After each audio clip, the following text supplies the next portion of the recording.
Do you feel the vibes?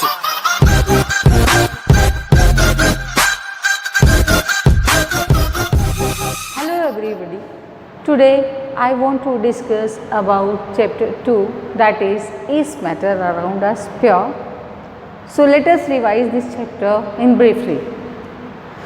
What is matter? Actually matter is any substance or anything that occupies space and has mass. Okay. And matter is of two types. That matter may be pure substance and that matter may be impure substance. Pure substance is that substance which has consist only single substance, or it is a substance which is formed by the single type of particle, okay, like elements, compounds, okay. So if the elements are of two or three elements are combined together, then it will form compound. If a single element is there, that element may be metal, non-metal or metalloid, okay. So elements and compounds are two types of the pure substances, and impure substances are also known as mixture. These mixtures have not fixed composition, but compounds have fixed composition, okay. And another thing, the type of mixture are of two types, that is homogeneous mixture and heterogeneous mixture. Homo means uniform. So uniform composition, it means uniform composition means the mixture is homogeneous, and heterogeneous means non-uniform composition. Hetero means non-uniform composition. Non-uniform composition. Okay. So non-uniform composition and uniform composition is present here. Non-uniform means that is not same. Okay. And if the composition is same, we cannot determine which substance is mixed into it, then it is said to be uniform composition. Now, if we will take one by one, then we can discuss this chapter, that many topics are there. So, we will discuss these one by one. What is mixture? You know that if two substances are combined together into non-fixed ratio, then they are said to be mixtures. Two or more substances are present into it. So, here mixtures, for example, if we will take the sugar and will mix water into it, then it is a mixture. And which type of mixture? Homogeneous and heterogeneous. Can you determine which substance is present into the water? पता चलता है आपको क्या मिला हुआ है पानी में? You can't determine. It means that mixture is homogeneous mixture. कौन सा mixture होगा वो? Homogeneous mixture होगा. Okay. So let us start these mixtures and other solutions, how the solutions are formed. Do you know how the solutions are formed? These mixtures are of two types, that you should aware about it. Okay. Now let us start.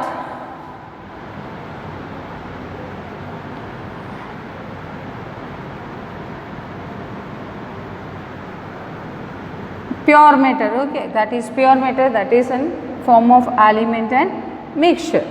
If we will take the solution, what is solution?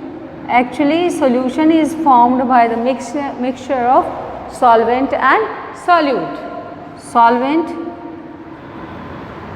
plus solute. Solvent is present in the large quantity and solute is present in small quantity, okay. So if you will take like solvent, water we can take, and solute take salt, okay. Then this is the solution of, you can write, it is the salt solution. So salt solution is formed.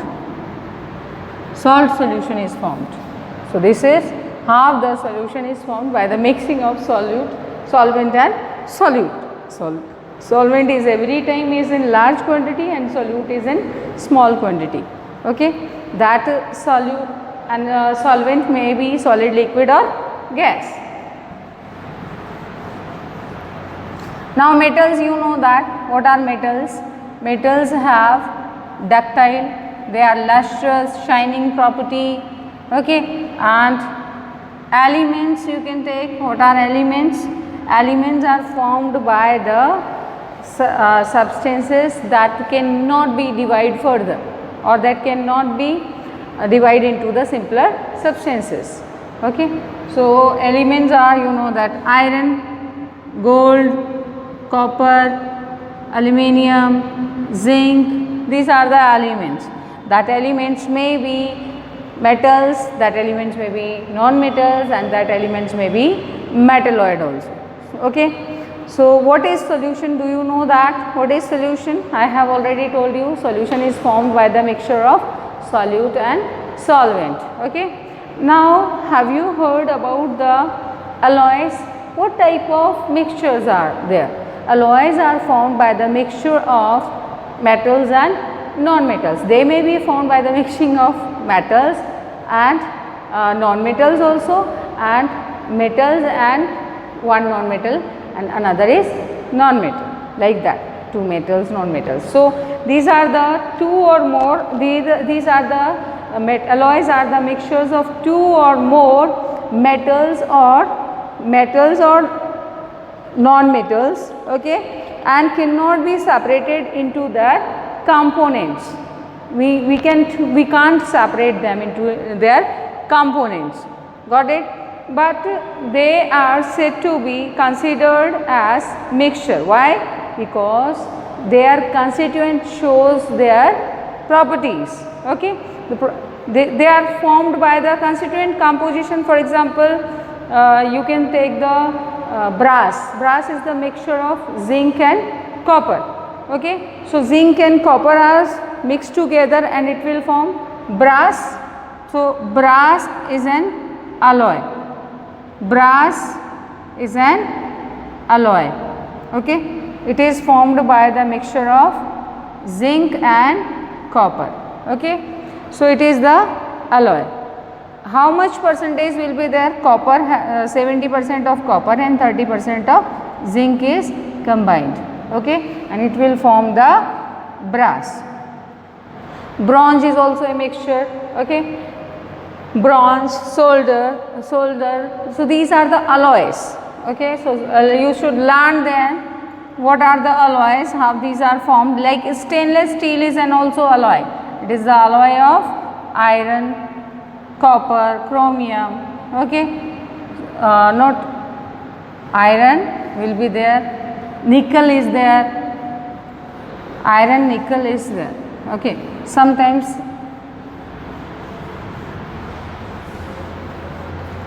now solution is formed by the mixture of solute and solvent, and that has uniform composition.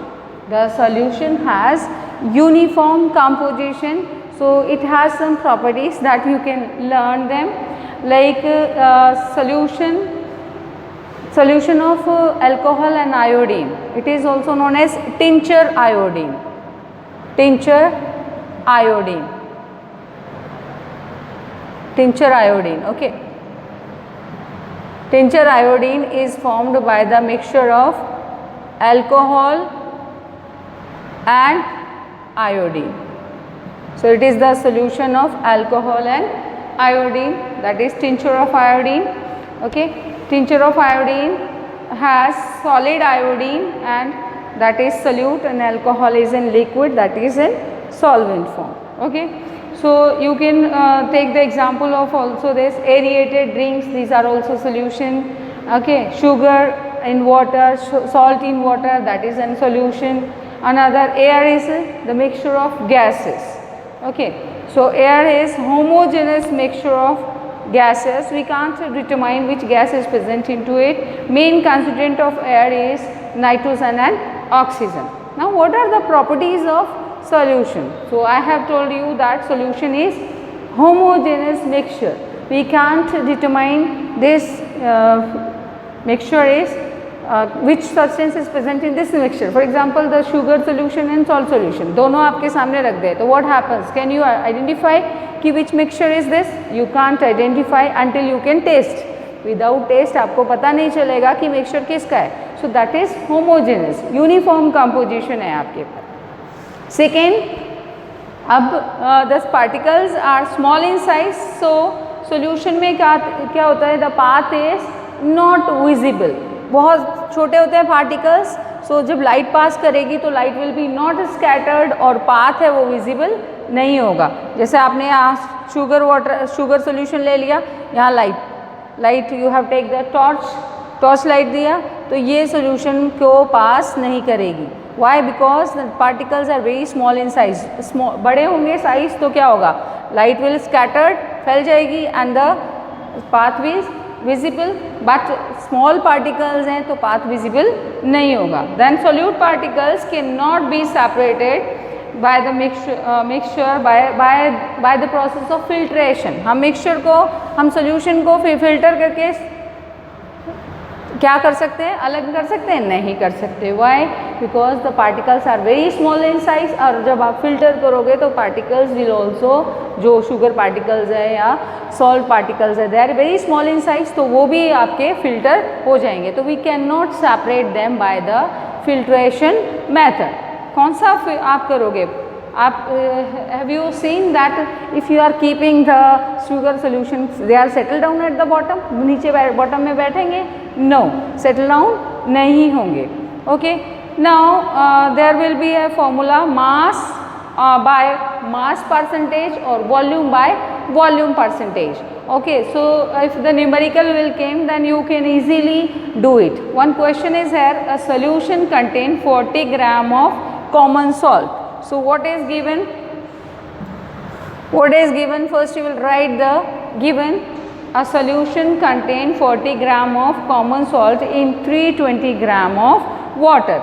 It means mass of solute क्या दिया हुआ है? 40 gram. So mass of solute is 40 gram. Okay. Then next is mass of solvent. That is, solvent means water is there. So 320 gram is given. Mass of solvent is 320 gram. That is given.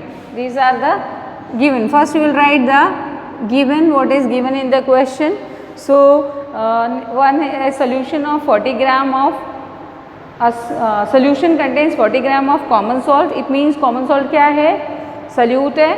And 320 gram of water, that is solvent है.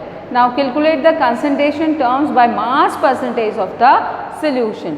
तो mass of solution, how you will find out? Mass of solution कैसे निकालेंगे?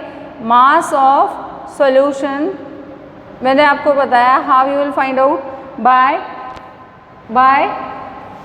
how you will sum up the mass of solvent and mass of solute. तो you can just add these substances. तो solution क्या होगा? mass of solute को add करोगे, mass of plus करेंगे mass of solvent से, और हमें मिल जाएगा mass of solution.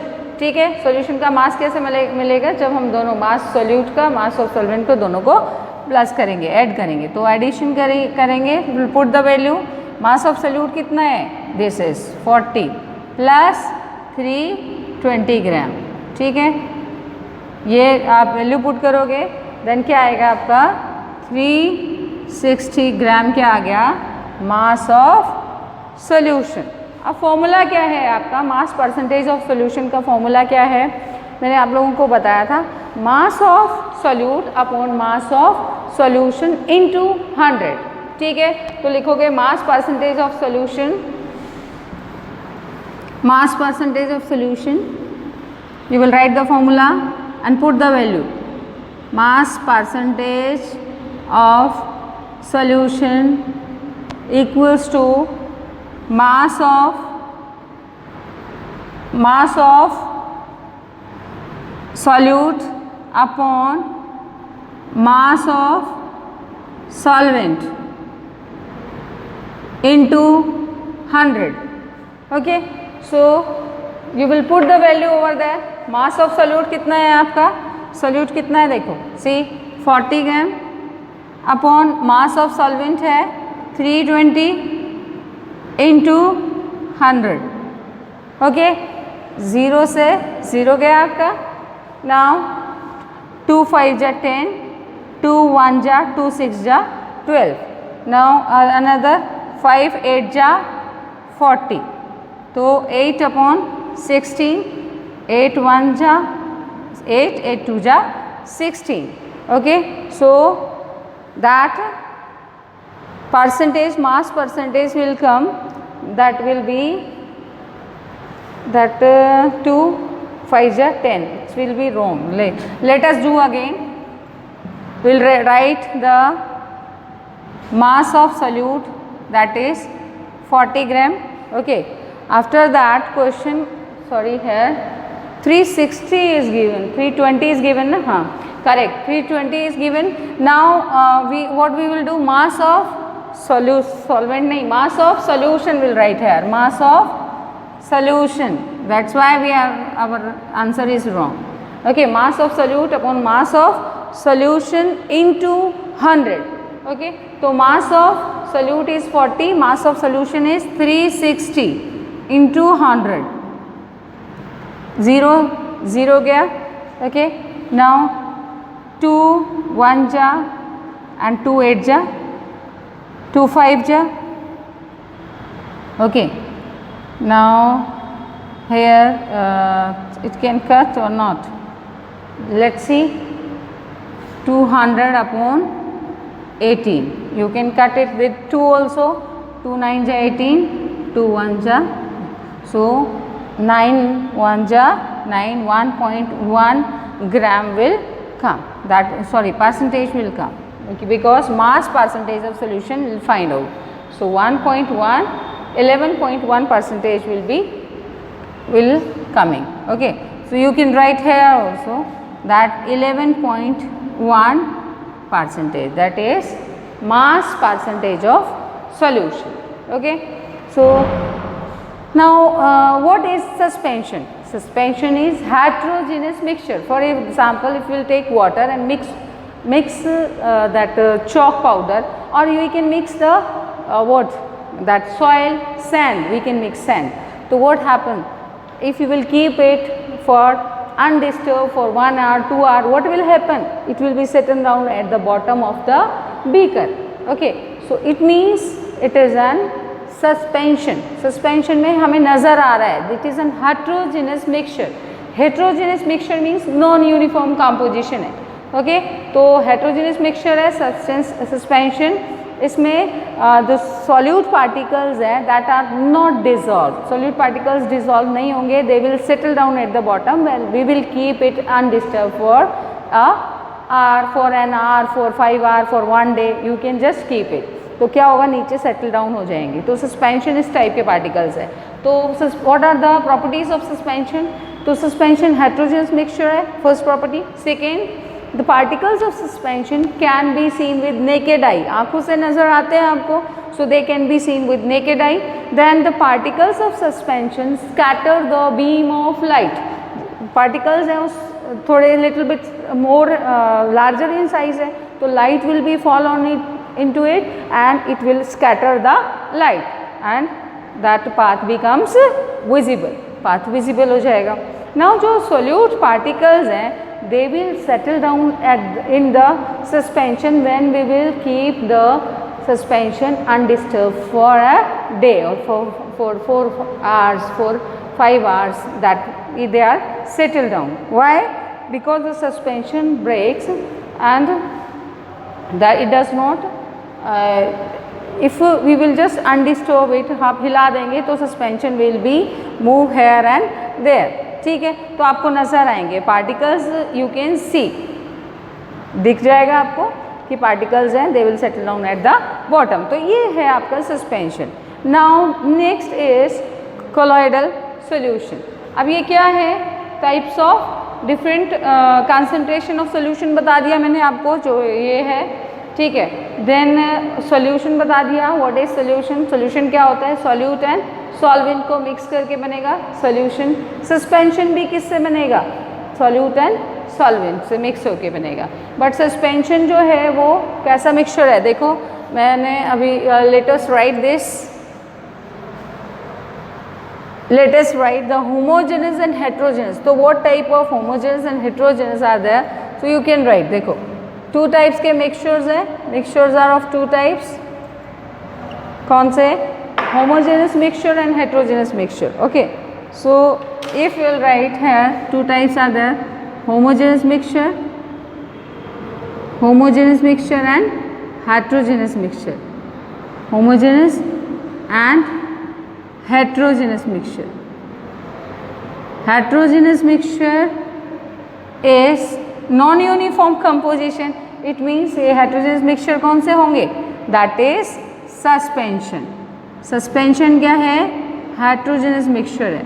दूसरा colloids, colloids भी heterogeneous mixture है, जिनको हम बोलते हैं colloidal solution, colloids या colloidal solution। But homogeneous mixture क्या है, solution, solution is the homogeneous mixture, ठीक है।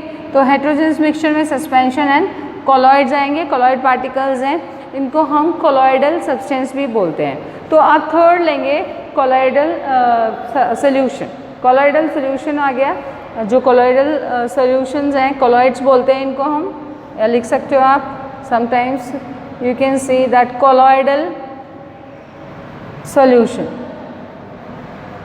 Actually they are heterogeneous but they seems to be like homogeneous, दिखते ऐसे जैसे homogeneous, like blood seems to be homogeneous लेकिन है वो heterogeneous, ठीक है। Actually they will show the Tyndall effect when beam of light will pass through that hole or light will be coming here, so there will be the zigzag scattering of light particles will be there. तो scattering of light dust particles हैं, तो colloids क्या show करते हैं, colloid show करते हैं scattering of light, scattering of light. Why? Because they are bigger in size, तो scatter करेंगे, लाइट को scatter कर देंगे, okay.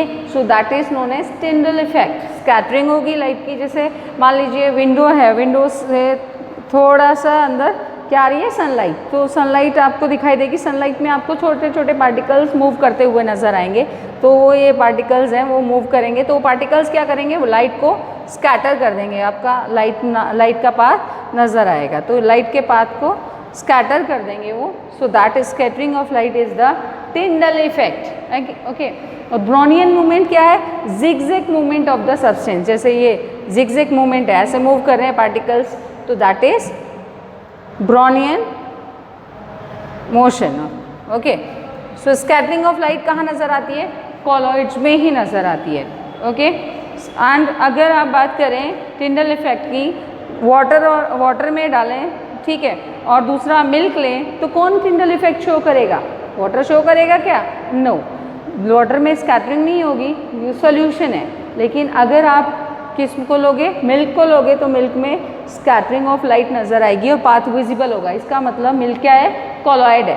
Have you seen sometimes, कभी कभी लाइट चली जाती है अंधेरे में, आप लोग क्या करते हो, यहाँ पर अपने हाथ में क्या करोगे, टॉर्च लाइट डालोगे, तो आपको दिखाई देगा पूरा ये रेड कलर का हो जाता है स्किन में, ठीक है। तो ये अपना ब्लड है, वो क्या है, स्कैटर कर रहा है लाइट को, कॉलॉइड है, तो आपको पूरा ये रेड इसीलिए नज़र आता है क्योंकि कॉलॉइड्स हैं, कॉलॉइड्स में स्कैटरिंग ऑफ लाइट होती है, ओके। ऐसे ही रात में आपके रूम में अगर अंधेरा होता है और कोई आके लाइट ऑन करेगा, तो आप यू कैन फील इट कि लाइट जली है, लाइट को आप फील करोगे, आईज क्लोज है, फिर भी यू कैन फील इट, क्यों, क्योंकि टिंडल इफेक्ट हो रहा है, लाइट स्कैटर हो रही है और आपको फील हो रही है, वो स्कैटरिंग ऑफ लाइट होती है। तो प्रॉपर्टीज़ क्या हैं कॉलॉइड्स की, colloid is heterogeneous solution, heterogeneous mixture आप बोल सकते हो, हेट्रोजेनस मिक्सचर है, होमोजेनस नहीं है, सीम्स टू बी होमोजेनस, ये दिखाई देता है, लगता है आपको होमोजेनस है, but actually it is heterogeneous. दूसरा, colloids are big enough to scatter the beam of light passes through the solution or passes through the mixture and it will make the path visible, ठीक है। Third है, colloids हैं, they do not settle down when we'll keep in undisturbed for 1 day, for 2 days, they are not settle down at the bottom, कभी नहीं settle down होंगे, ये already mixed होंगे। Why? Because they are quite stable, जबकि suspension है unstable है, but colloids है वो स्टेबल है, इसलिए वो सेटल डाउन नहीं होंगे, वो जहाँ हैं वहीं रहेंगे। Okay, and the size of particles of colloid जो हैं they are too small as individual can see with the naked eye. आँखों से नज़र आता है कि आपको पार्टिकल्स ब्लड में क्या क्या प्रेजेंट है, नहीं, मिल्क में क्या क्या प्रेजेंट है, you can't see, you are not able to determine which substance is present in the milk. Milk में फैट भी प्रेजेंट है, प्रोटीन्स हैं, ठीक है, देन कैल्शियम है, आयरन कैल्शियम है, फॉस्फोरस है, तो ये आपको नज़र नहीं आएंगे substance. Why? Because they are very small in size, इतने स्मॉल है कि we can't see with naked eye, आँखों से नज़र नहीं आएंगे। नाउ जो कोलॉइड पार्टिकल्स हैं, इनको, सस्पेंशन को और मिक्सचर्स को how we can separate physically. Actually जो मैंने आपको बताया कि कंपाउंड्स हैं और मिक्सचर्स हैं, तो कंपाउंड्स को आप सेपरेट कर सकते हो बाय फिजिकल मेथड? नहीं, कंपाउंड्स को फिजिकली हम सेपरेट नहीं करेंगे, we can separate them chemical method से सेपरेट करेंगे, physically we can't separate them. Okay, but जबकि if you will take the mixtures, तो मिक्सचर्स को हम सेपरेट कर सकते हैं with the help of physical method, जैसे फिल्ट्रेशन है, सेडिमेंटेशन है, डिकांटेशन है, देन सेंट्रीफ्यूगेशन है, ओके, डिस्टिलेशन मेथड है, फ्रैक्शनल डिस्टिलेशन है, ये मेथड्स हैं जिनसे हम इनको सेपरेट कर सकते हैं, ठीक है। So for separating the components of mixture, अब ये सेपरेट कैसे करेंगे आप components of mixture? Component mixture जो हैं दे में भी मिक्सिबल हो सकते हैं या फिर नॉट मिक्सिबल होंगे, ठीक है। मिक्सिबल होंगे तो मिक्सिबल मतलब दो substance which are mix together, आपको पता नहीं चलेगा कि क्या उसमें मिला हुआ है, लेकिन मिक्सिबल में दोनों लिक्विड्स होते हैं, ठीक है। तो मिक्सिबल सब्सटेंस क्या होते हैं? मिक्सिबल substance or miscible substance are those substance in which we cannot determine which substance is present into them. Two or more liquids are mixed together, we can't identify them, ठीक है, उसको बोलते हैं हम मिक्सिबल लिक्विड्स। अब अगर आप नॉर्मली ले लें डाई को, डाई देखा है आपने, नॉर्मल डाई जो होती है ब्लू कलर की है, ब्लैक कलर की है, ठीक है, how we can obtain it? अगर हम डाई लें तो हम कैसे ऑब्टेन करेंगे? एक्चुअली कुछ सब्सटेंस होते हैं वो वोलेटाइल होते हैं, कुछ नॉन वोलेटाइल होते हैं। Volatile can be vaporise easily, जैसे वाटर है वो वेपोराइज हो जाएगा, केरोसिन है वेपोराइज हो जाएगा, ठीक है, तो वो वेपोराइज हो जाते हैं, जबकि नॉन वोलेटाइल वेपोराइज नहीं होंगे। तो क्या करेंगे? हम इंक को लेंगे और उसको इनडायरेक्टली हीट करेंगे, इंक को हीट करेंगे इनडायरेक्ट, नीचे एक बीकर रख देंगे, बीकर के ऊपर इसमें चाइना डिश में आप उसको रख देंगे, किसको, या फिर वॉच ग्लास ले लेंगे, वॉच ग्लास में आप इंक रख देंगे, तो इनडायरेक्टली हीट करोगे आप, इसकी जो स्टीम आएगी उससे वो वेपोराइज हो जाएगा, तो इवोपोरेशन हो जाएगा, लास्ट में जो बचेगा वो क्या बचेगा? ब्लैक या ब्लू कलर। ब्लू इंक रखोगे तो ब्लू कलर बचेगा और वो सॉलिड सब्सटेंस बच जाएगा, लिक्विड जो है वो वेपोराइज हो जाएगा, ठीक है। इस तरह से आप उसको सेपरेट कर सकते हैं कंपोनेंट्स को, ठीक है। Now how can we separate cream from milk? Milk से क्रीम को कैसे सेपरेट करोगे? By using the centrifugation method. Centrifugation में क्या होता है? चर्निंग होती है, घूमेगा सब्सटेंस, जो भी है सब्सटेंस जब चर्न होगी, स्पिनिंग रैपिडली स्पिन होगा, तो what happens? The lighter substance will be moved toward the top of the surface and the heavier substance will be moved towards the bottom में जाएंगे और लाइटर है वो ऊपर आ जाएंगे, ठीक है। तो चर्निंग किसकी होती है? मिल्क की होगी, एंड मिल्क का चर्निंग होगा। Churning means the spooning of the substance with very rapidly, with high speed, ठीक है। तो क्या होगा? उसको हम बोलते हैं सेंट्रीफ्यूगेशन मेथड। अभी सेंट्रीफिकेशन मेथड कहाँ कहाँ अप्लाई होता है? It will be use in the diagnostic laboratories for the urine and blood test, ठीक है, वहाँ यूज़ होता है।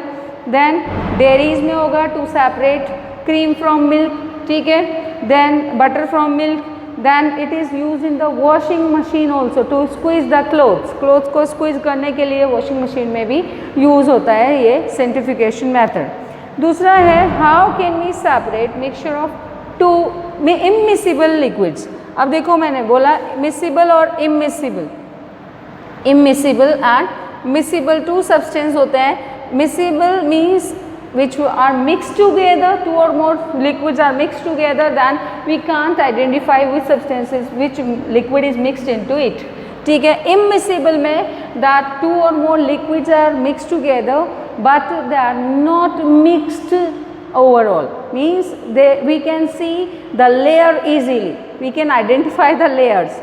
जैसे आपने पानी में पेट्रोल डाला, पानी में केरोसिन डाला, कोई भी ऑयल डाला, तो we can see the separate layer, अलग अलग लेयर नज़र आती है, तो उसको बोलते हैं हम इमिसिबल सब्सटेंस। इमिसिबल सब्सटेंस जो है वो सेपरेट होगा सेपरेटिंग फनल।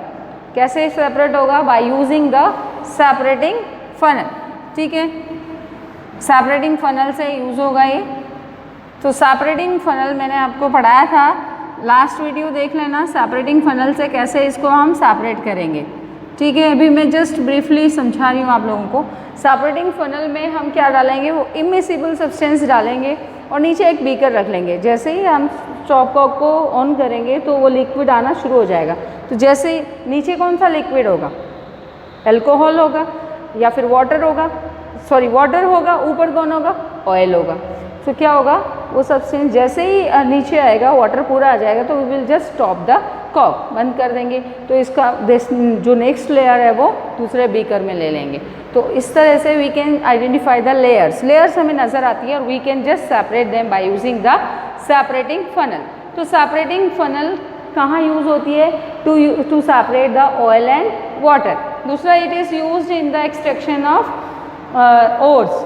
ओर्स है ना, जैसे आयरन है, आयरन को एक्सट्रैक्ट करेंगे फ्रॉम इट्स ओर, हेमेटाइट या मैग्नेटाइट से, तो इसको भी इजीली हम सेपरेट कर सकते हैं बाय यूजिंग द फर्नेस, ठीक है। तो प्रिंसिपल क्या है इसका कि जो लेयर्स हैं that will be depend upon the density. जिसकी डेंसिटी ज़्यादा है वो नीचे होगी लेयर, और जिसकी डेंसिटी कम है वो ऊपर लेयर आ जाएगी। तो डेंसिटी के अकॉर्डिंग लेयर सेपरेट हो जाती है।